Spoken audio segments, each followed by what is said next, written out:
yang saya hormati orang tua kita. Di sini ada Mianjur, ada Pemananing, ada Miamir, dan ada Bapak yang saya tidak tahu namanya. Ya, para tamu undangan Maulid Arba'in, wabil khusus Sahibul Bait. Ya, kita doakan Sahibul Bait Ustaz Karim, guru kita. Semoga Allah Ta'ala panjangkan umurnya. Allah jadikan beliau dan keluarga beliau merupakan orang-orang yang taat kepada Allah dan Rasulnya. Amin ya rabbal alamin. Nabi mengatakan, hufatil jannah bi makarihi wa hufatin nar bi syahawatihi. Ya, surga itu dikelilingi hal-hal yang tidak disukai, dan neraka dikelilingi hal-hal yang sangat disenangi. Salah satu contoh, ya, surga yang tidak dikelilingi dengan hal-hal yang tidak disukai. Hadir kita pada malam hari ini semuanya berkipas, kepanasan memang begitu sudah. Ya, banyak gangguan, berkipas kepanasan. Ya, memang surga itu butuh perjuangan. Ya, surga itu tidak murah. Surga itu mahal, harus ada perjuangan. Alhamdulillah. Ya, pada malam hari ini kita bersyukur kepada Allah Subhanahu wa taala, yang mana Allah Subhanahu wa taala masih berkenan mempertemukan kita, mengumpulkan kita di tempat yang begitu mulia, yaitu di tempat yang mana di dalamnya disebut daripada nama orang-orang saleh. Maka Allah Ta'ala cucurkan berbagai macam rahmat. Apalagi di tempat tersebut disebut daripada nama baginda Nabi Muhammad sallallahu alaihi wasallam. Dan alhamdulillah kita bersyukur kepada Allah Subhanahu wa taala, ya, yang mana Allah Subhanahu wa taala masih memberikan kepada kita nikmat yang besar setelah nikmat yang paling agung. Nikmat yang paling agung apa? Nikmat iman dan Islam. Ada juga nikmat yang besar, yaitu nikmat umur panjang dan kesehatan. Yang mana kedua nikmat ini, umur panjang dan kesehatan ini, tidak bisa dipisahkan. Artinya, ya, nikmat ini saling berbarengan. Ya, kita nikmat diberi Allah Subhanahu wa taala panjang umur, tapi baring terus di rumah sakit, nikmat enggak nikmat. Ya, dikasih Allah panjang umur beribuan tahun, tapi selama ribuan tahun tidak bisa ngelepas, stroke. Bagaimana? Nikmat enggak? Tidak nikmat. Kenapa? Karena kita tidak bisa beraktivitas sebagaimana mestinya. Oleh karena itu Allah, para ulama, para asatidz mengajarkan kepada kita, yang pertama kali kita ucapkan ketika kita membuka mata adalah pujian dan syukur kepada Allah Subhanahu wa taala. Apa? Ketika kita membuka mata, ketika bangun tidur, apa yang dibaca? Alhamdulillah, ada yang hafal? Alhamdulillahilladzi at'amana, itu doa makan. Alhamdulillahilladzi ahyana ba'dana amatana wa ilaihin nusyur. Alhamdulillah. Maka kalimat yang pertama kali yang kita ucap daripada bangun tidur kita adalah kalimat alhamdulillah. Itu merupakan ekspresi rasa syukur kita kepada Allah Subhanahu wa taala. Alhamdulillah, segala puji bagi Allah. Ahyana ba'dama amatana wa ilan nusyur. Segala puji bagi Allah yang menghidupkan kami setelah mematikan kami. Jadi tidur itu mati yang sifatnya sementara. Ya, ada juga orang tidur tidak bangun-bangun. Ya, mau mati dalam keadaan tidur. Siapa yang mau? Nggak ada, tidak lagi merasa sakit, ya, tidak sakit, tidak demam, tidak ini, tidak itu, tidur langsung hilang. Jadi kita bersyukur kepada Allah Subhanahu wa taala, yang mana Allah Subhanahu wa taala memberikan kepada kita nikmat, maka sudah sepantasnya kita mengucapkan alhamdulillah. Dan Allah Subhanahu wa taala tidak saja memberikan kepada kita nikmat umur panjang, tapi dibarengi dengan kesehatan. Kita umur panjang nggak sehat, bisa tak kita hadir pada malam hari ini? Nggak bisa. Ya, kenapa? Nggak sehat. Anak saja kalau pilek nggak sudah ke majelis kau ketirung pala. Ya, bersin nggak sudah. Ya, takut bersin depan orang banyak mengganggu nanti. Ya. Jadi Allah tidak saja Allah Subhanahu wa taala memberikan umur panjang, tapi juga dibarengi dengan kesehatan. Saya mau tanya, yang bisa merasakan nikmatnya sehat itu siapa? Ini pernah sudah saya sampaikan waktu lama sudah. Yang bisa merasakan nikmatnya sehat siapa? Siapa? Orang yang sakit atau orang yang sehat yang hatinya tidak sakit. Jadi yang bisa merasakan nikmatnya sehat itu adalah orang sakit. Mau saya tunjukkan buktinya? Banyak orang di rumah sakit rela menjualkan rumahnya, menjual mobilnya, menjual segala apa yang dia punya, hanya ingin satu apa? Sehat. Ingin kembali merasakan yang namanya nikmat sehat. Paham? Jadi yang bisa merasakan nikmatnya sehat siapa? Sakit. Masa itu aja nggak tahu. Ya, yang bisa merasakan nikmatnya sehat adalah orang yang sakit atau orang yang sehat yang hatinya tidak sakit. Ya, orang yang sehat yang hatinya tidak sakit artinya kalau orang sehat tapi hatinya sakit, dia pergunakan kesehatannya itu untuk berhak kepada Allah. Dia pergunakan kesehatannya itu untuk meninggalkan sholat. Dia pergunakan kesehatannya itu untuk mentolimi orang, berbuat maksiat dan lain sebagainya. Itu menunjukkan orang yang sehat tapi hatinya sakit. Tapi yang bisa merasakan nikmatnya sehat yang kedua tadi apa? Orang yang sehat yang hatinya tidak sakit. Kenapa? Dia pergunakan kesehatan yang Allah Ta'ala berikan kepadanya untuk beribadah kepada Allah Subhanahu wa Ta'ala. Dia pergunakan kesehatan yang Allah Ta'ala berikan kepadanya untuk apa? Untuk berbuat baik. Jadi yang bisa merasakan nikmatnya sehat itu adalah orang yang sakit atau orang yang sehat yang hatinya tidak sakit. Dan alhamdulillah kita telah mendapat dua hal ini pada malam hari ini. Ya, apa? Nikmat sehat dan umur panjang. Tapi apakah sampai nikmat umur panjang dan sehat saja? Belum. Masih Allah lengkapi. Sebagaimana doa yang sering kita panjatkan apa? Alhamdulillahirabbil alamin hamdan yuwafi ni'amahu wa yukafi'u mazidah. Ya. Allah Ta'ala berikan kita nikmat yang telah Allah Ta'ala berikan kepada kita, tapi Allah cukupkan nikmat itu dengan Allah tambahkan segala tambah-tambahannya. Wa yukafi'u mazidah. Allah cukupkan dengan tambahannya. Apa?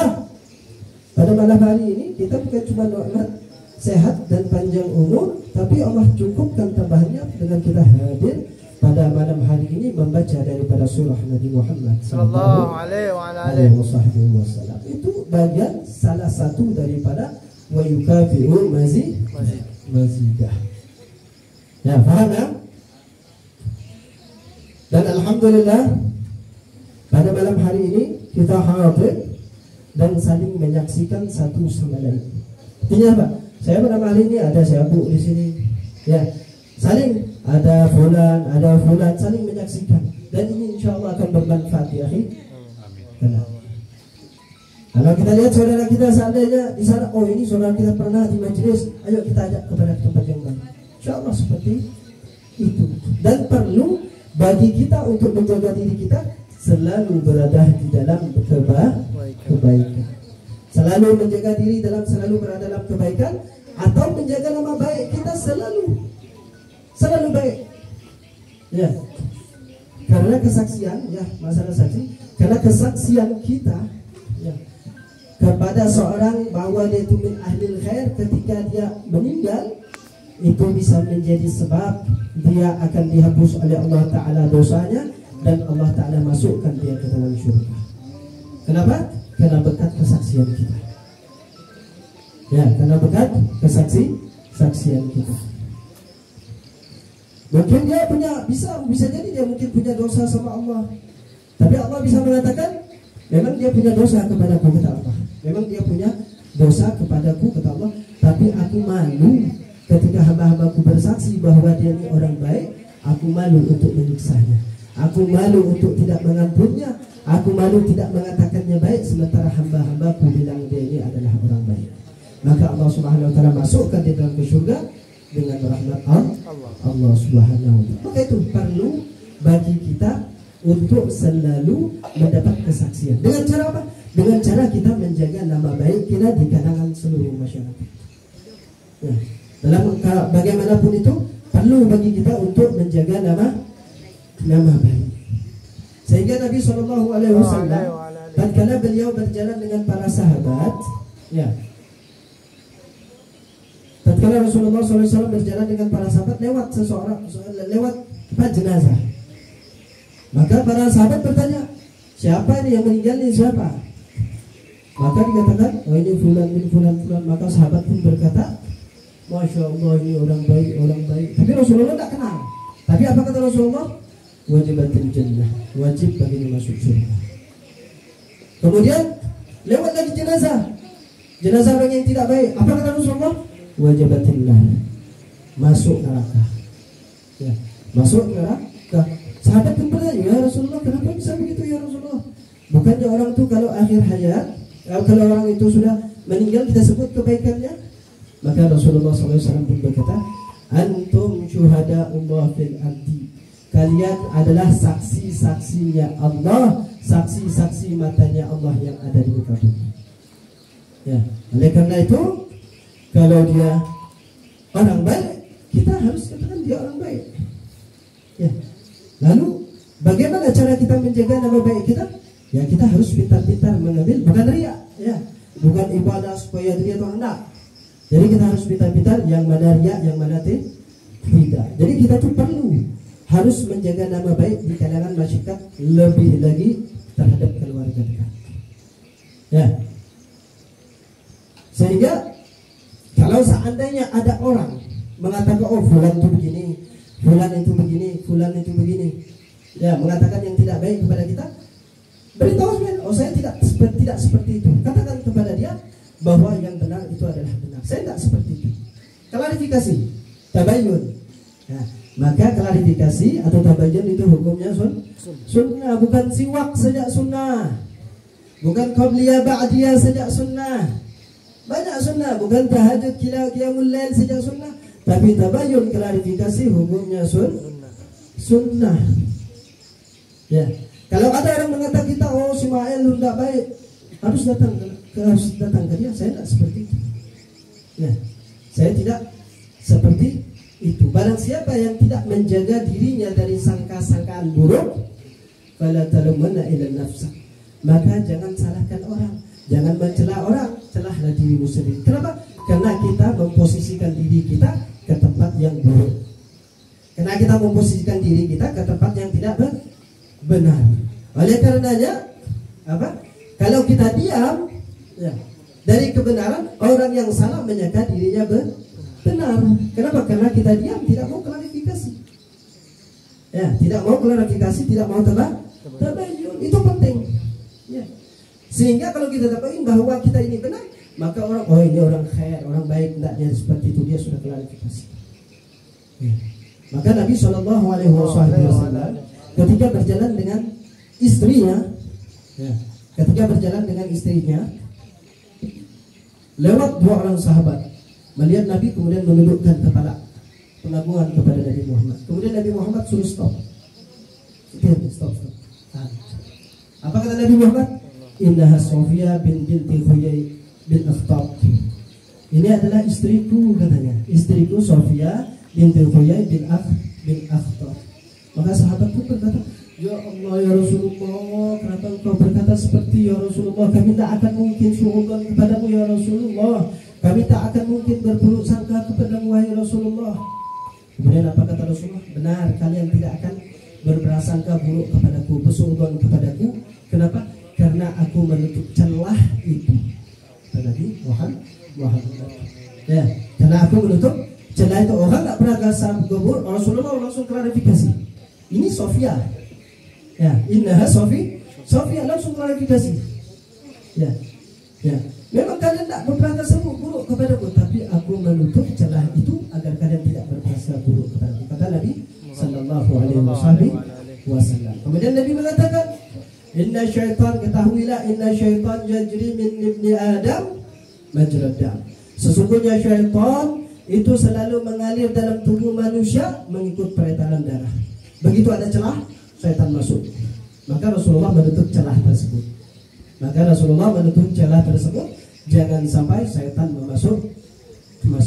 Jadi klarifikasi tabayun itu hukumnya sunnah. Penting bagi kita untuk menjaga nama baik.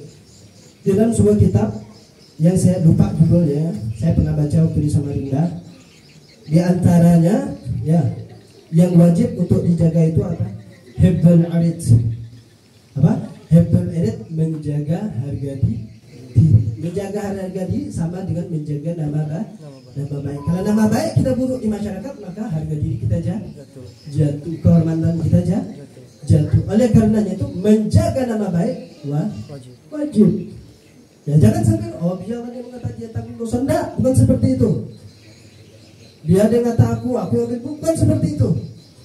Ya.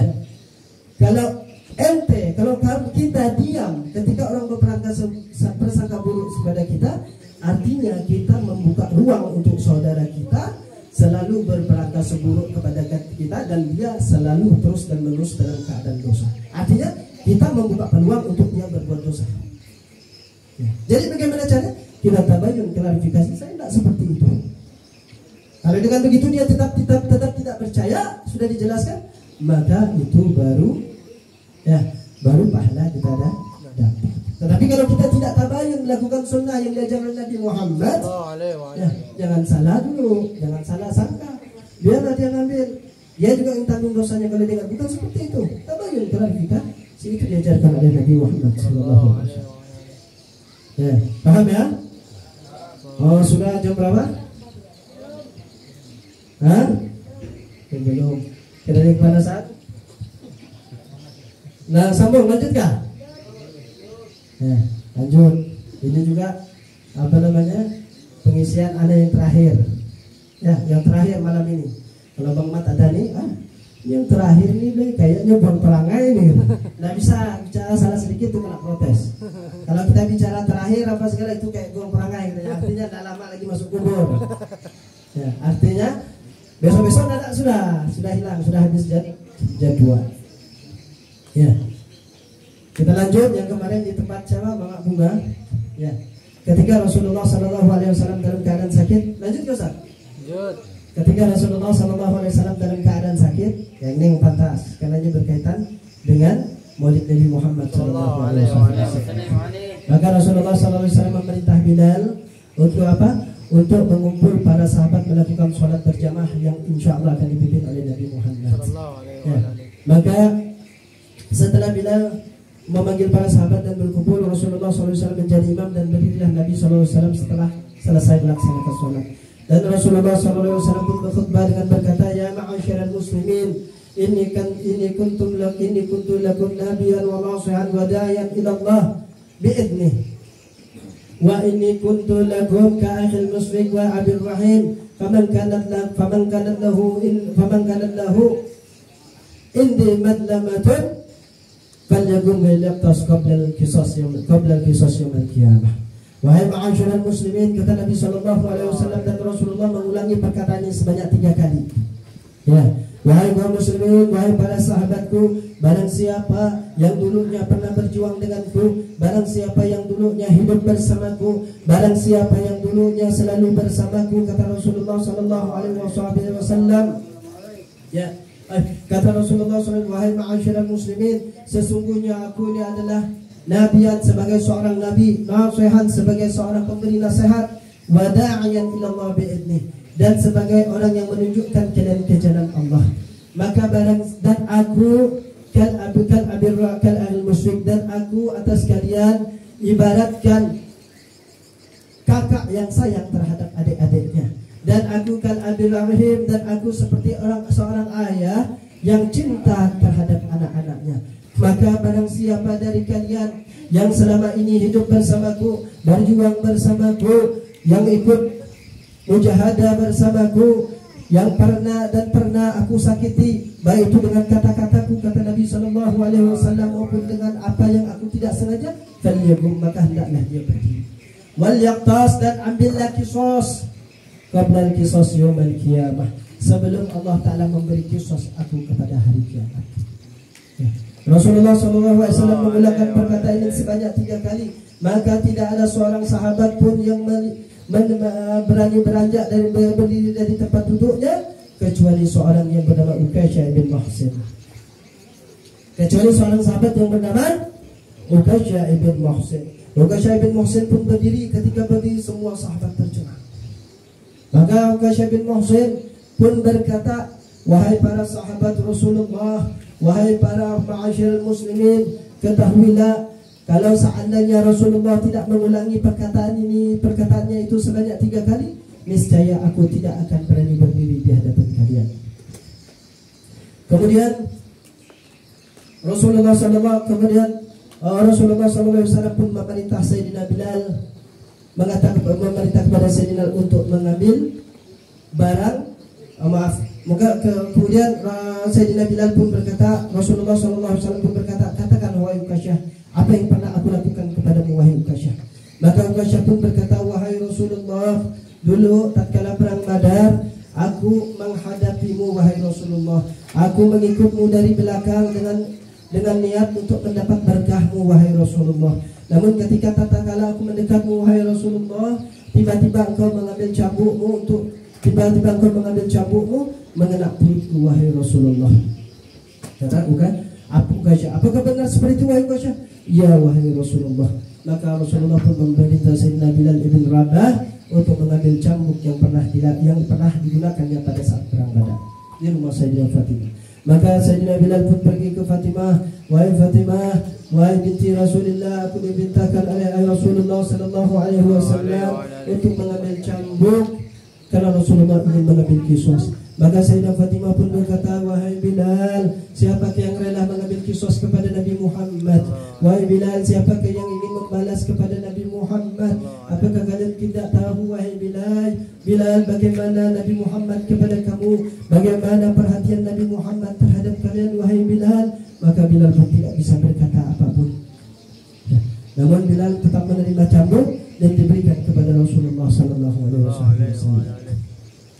Maka Rasulullah pun memberi cambuk itu kepada Ukasyah bin Muhsin. Tatkala Ukasyah bin Muhsin menerima cambuk itu, maka berdirilah Sayyidina Abu Bakar As-Siddiq dan Sayyidina Umar bin Khattab dan berkata, wahai Bilal, kenapa engkau tega mengambil kisos kepada Nabi Muhammad? Wahai Bilal, jika engkau tetap bersikeras mengambil kisos kepada Nabi Muhammad wahai Bilal, maka ambillah kisos itu kepada kami, cambuklah kami wahai Bilal. Maka Rasulullah pun berkata, wahai Umar, wahai Abu Bakar, ijlis, duduklah. Allah Subhanahu wa ta'ala mengetahui kedudukan kalian. Maka ketika mereka berdua duduk, bangkitlah Sayyidina Ali karamallahu wajhah dan berkata, wahai Ukasyah bin Muhsin, aku adalah keluarga Rasulullah, aku adalah sepupu sekali Rasulullah. Maka jika engkau mengambil kisos, ambillah kepadaku, karena aku dimanahkan oleh ayahku untuk menjaga Nabi Muhammad sallallahu alaihi wasallam. Maka Rasulullah sallallahu alaihi wasallam pun berkata, wahai Ali, duduk Ali. Maka ketika Sayyidina Ali berduduk, maka berdirilah 2 pemuda syurga, yaitu Sayyidina Hasan dan Husain. Ya paman Ukasyah, wahai paman Ukasyah, kenapa engkau tega mengambil kisos kepada Nabi Muhammad wahai paman Ukasyah? Relanya engkau mengambil kisos kepada Nabi Muhammad wahai Ukasyah. Kalau engkau tetap mengambil kisos wahai Ukasyah, ambillah kisos itu kepada kami 2 wahai Ukasyah. Yang mana Sayyidina Hasan dan Husain pada saat itu masih kecil. Bukankah engkau wahai Ukasyah pernah mendengar sabda Nabi Muhammad sallallahu alaihi wasallam, Fatimatu bid'atun minni yakbiduha ma yakbiduni wa yabsituha ma yabsituni. Fatimah bagian dari darah dagingku, menyakitinya sama dengan menyakitiku, membuat senang hatinya sama dengan membuat senang hatiku. Maka itu wahai Bilal, jika engkau mengambil kisos kepada kami wahai Bilal, jika engkau menyakiti kami berdua wahai Bilal, sama dengan menyakiti Nabi Muhammad. Engkau menyakiti hati kami 2 sama dengan menyakiti hati Nabi Muhammad, maka tak perlu bagimu untuk mengambil kisos kepada Nabi Muhammad, ambillah kisos kepada kami 2. Maka Rasulullah sallallahu alaihi wasallam pun menangis dan berkata, ya Nu'aini, wahai biji mataku, duduk, jangan ikut campur, duduklah. Maka ditenangkan Nabi Muhammad sallallahu alaihi wasallam mereka berdua, dan mereka berdua pun duduk. Akhirnya Rasulullah pun berkata, ya Uqasyah, cepat ambil kisos kepadaku wahai Uqasyah. Maka Rasulullah maka Uqasyah pun berkata, wahai Rasulullah, tatkala cambukmu mengenaku dalam keadaan bajuku tersingkap sehingga cambuk itu langsung kena ke kulitku tanpa penghalang, wahai Rasulullah. Benarkah begitu wahai Uqasyah? Iya wahai Rasulullah. Maka Rasulullah SAW pun mengangkat bajunya, ya, terlihatlah kulit indah daripada Nabi Muhammad SAW. Terlihatlah kulit yang mana Rasulullah Subhanahu wa taala mengatakan laulaka ya Muhammad ma khalaqtud dunya wa ma fiha. Terlihatlah kulit orang yang mana Allah taala mengatakan kalau bukan karena engkau Muhammad tak kuciptakan dunia beserta isinya. Itu adalah Nabi Muhammad sallallahu alaihi wasallam. Maka terangkatlah baju Nabi Muhammad, kelihatanlah kulit suci daripada Nabi Muhammad, kelihatanlah kulit tubuh indah daripada Nabi Muhammad. Ketika kulit Nabi Muhammad kelihatan, maka Uqasyah bin Muhsin pun membuang cambuk dan memeluk Nabi Muhammad dengan mencium perutnya. Kemudian apa kata Rasulullah? Ma hada Uqasyah, apa ini wahai Uqasyah? Bukankah engkau mengambil kisos kepadaku? Bukankah engkau ingin mencambukku wahai Uqasyah? Maka Uqasyah pun berkata, ya Rasulullah, siapa yang tega membalas kepadamu ya Rasulullah? Siapa yang ingin mengambil kisos kepadamu ya Rasulullah? Tidak ada seorang pun daripada sahabat yang tega menyakiti wahai Rasulullah. Wallah, walaupun satu duri yang menusuk kakimu wahai Rasulullah, kami tidak ridha, apalagi kami mencambuk menyakiti wahai Rasulullah. Lantas kenapa engkau seperti itu? Kata ya Rasulullah, dari dulu aku sudah ingin ya Rasulullah menyentuh kulitmu ya Rasulullah. Aku ingin bersentuhan kulitku dengan kulitmu ya Rasulullah. Dan itu sudah lama aku idam-idamkan tapi tidak pernah dapat ya Rasulullah. Dan ya Rasulullah, aku tahu sebentar lagi aku akan pergi meninggalkan dunia ya Rasulullah. Dan aku tidak ingin ketika aku meninggal dunia aku belum bersentuhan kulit denganmu ya Rasulullah. Aku belum bersentuhan tangan denganmu ya Rasulullah. Oleh karena aku mencium perutmu ya Rasulullah, agar aku meninggal tidak ada pertanyaan daripada malaikat ya Rasulullah. Ketika aku meninggal, api neraka Allah haramkan bagiku ya Allah, karena telah bersentuhan dengan kulitmu ya Rasulullah. Sallu ala Nabi Muhammad. Maka Rasulullah SAW pun berkata, barang siapa yang ingin melihat penghuni penduduk syurga yang masih hidup, lihatlah Uqasyah ibn Muhsin. Sallu ala Nabi Muhammad. Barang siapa yang ingin melihat penduduk surga yang masih hidup, lihatlah Uqasyah ibn Muhsin. Sahabat yang tadinya pegal terhadap Uqasyah, sahabat yang tadinya sakit hati sama Uqasyah, kemudian memberikan ucapan selamat kepada Uqasyah. Kenapa? Karena kecerdikannya dan kepintarannya untuk mendapat apa yang diinginkan kepada Rasulullah SAW. Oleh karena itu, pada malam hari ini kita membaca daripada Maulid Nabi Muhammad SAW. Tidak ada yang kita inginkan kecuali mendapat pandangan rahmat daripada Allah dengan berkat Nabi Muhammad SAW. Dengan menyebut Nabi Muhammad, dengan selalu membaca daripada surah Nabi Muhammad, sebagaimana disebutkan dalam Diaul Nabi yang baru kita baca. Wallah billah karir dzikra wasmin Muhammadin kama tuziha anil qulubi rana. Demi Allah, ulang-ulangilah daripada menyebut nama Nabi Muhammad, ulang-ulangi daripada menyebut sifat daripada Nabi Muhammad, ulang-ulangilah daripada membaca surah akhlak budi pekerti daripada Nabi Muhammad, kaima tuziha anil qulubi rana. Agar hati yang tadinya ada sifat iri hati, agar yang hatinya tadi ada kebencian, agar yang hatinya tadi ingin disanjung, ya, kaima tuziha anil qulubi rana. Kotoran-kotoran semua itu menghilang berkat Nabi Muhammad SAW.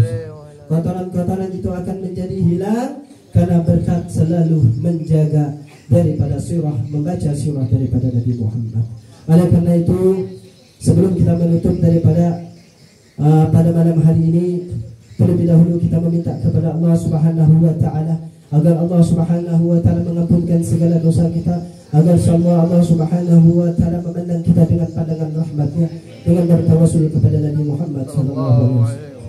Ya Sayyidi ya Rasulullah ya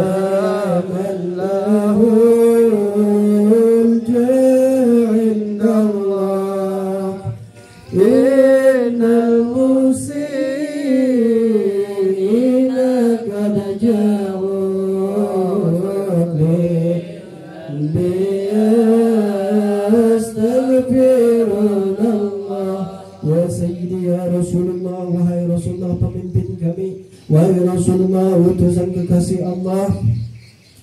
Wa ya man lahu ja'indallah, wahai makhluk yang sangat mulia, wahai makhluk yang sangat agung, wahai makhluk yang memiliki kedudukan yang sangat tinggi di sisi Allah.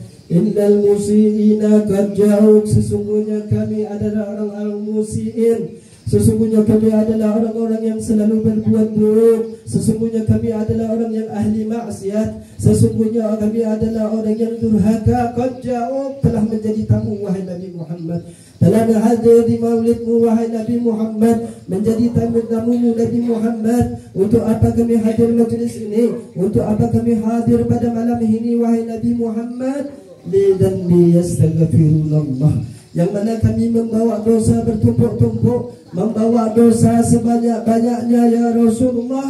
Untuk apa? Yastaghfirullah, lidan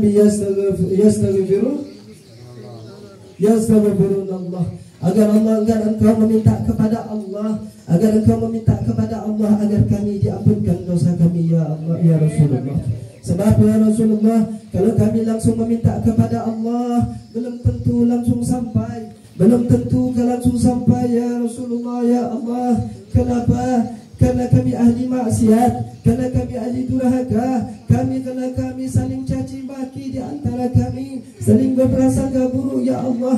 Oleh karena itu kami meminta kepadamu, meminta kepada kekasihmu Nabi Muhammad agar dia meminta kepadamu untuk kami ya Rasulullah. Jika Nabi Muhammad yang meminta kepadamu ya Rasulullah ya Allah, maka tidak ada alasan bagimu tidak mengabulkannya ya Allah. Maka tidak ada alasan bagimu untuk mengabul permintaan Nabi Muhammad ya Allah. Karena engkau sendiri mengatakan wadduha wal laili idza saja ma wadda'aka rabbuka wa ma qala. Engkau bersumpah dengan waktu duha dan gelapnya malam gulita, bahwa wa madda'aka rabbuka wa ma qala, bahwa engkau tidak akan meninggalkan Nabi Muhammad sedikitpun. Engkau tidak akan menyia-nyiakan Nabi Muhammadmu, engkau tidak akan menyia-nyiakan permintaan Rasulullah. Dan engkau pun berkata kepada Rasulullah, sal tu'ta, mintalah wahai Muhammad, pasti akan aku kabulkan. Maka itulah yang kami inginkan pada malam hari ini ya Allah. Dan kami mohon bagi orang tua kami yang telah tiada, lapangkanlah kubur mereka, angkatlah derajat mereka, kumpulkanlah mereka bersama orang-orang saleh ya Allah. Tidak ada yang kami dapat lakukan kepada kedua orang tua kami ya Allah. Kami tidak sanggup berbuat bakti kepada kedua orang tua ya Allah, kecuali doa ini kami panjatkan kepadamu ya Allah. Rabbana atina fid dunya hasanah wa fil akhirati hasanah wa qina adzabannar. Wassalamualaikum warahmatullahi taala wabarakatuh.